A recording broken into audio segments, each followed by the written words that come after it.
కొడాలి నాని. మరి సన్న బియ్యం సన్నాసి అని చెప్పి చాలామంది మాట్లాడుకుంటున్నారు. ఎందుకు మాట్లాడుకుంటున్నారంటే ఈ బూతుల నాని ఏదైతే గడ్డం గ్యాంగు ఒక గూండాగా బూతుల నానిగా రౌడీగా చలామణి అవుతూ ఇష్టానుసారంగా పీట్రేగిపోయాడు బూతులతోటి.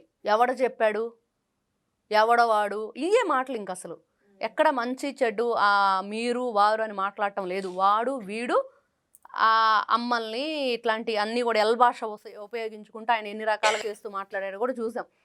మరి ఇట్లాంటి వ్యక్తులు ఈ రోజున 6 నెలలు నేనేదో ఓపెన్ హార్ట్ సర్జరీ చేయించుకున్నాను, రాజకీయాలకు దూరంగా ఉన్నాను, మళ్ళీ జగన్మోహన్ రెడ్డి జెండా మోస్తాను, ఆయన్ని ముఖ్యమంత్రిని చేస్తాం.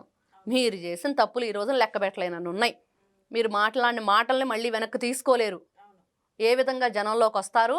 ఈ రోజున గుడివాడ నియోజకవర్గంలో కొడాలి నాని అడుగు పెట్టాలంటే నారా చంద్రబాబు నాయుడు గారి కాలి బూట్లు తుడుస్తాడా, తుడవడా? తుడిసి రాజకీయాల్లోకి వస్తాడా, తుడవకుండా రాజకీయ సన్యాసం చేస్తాడా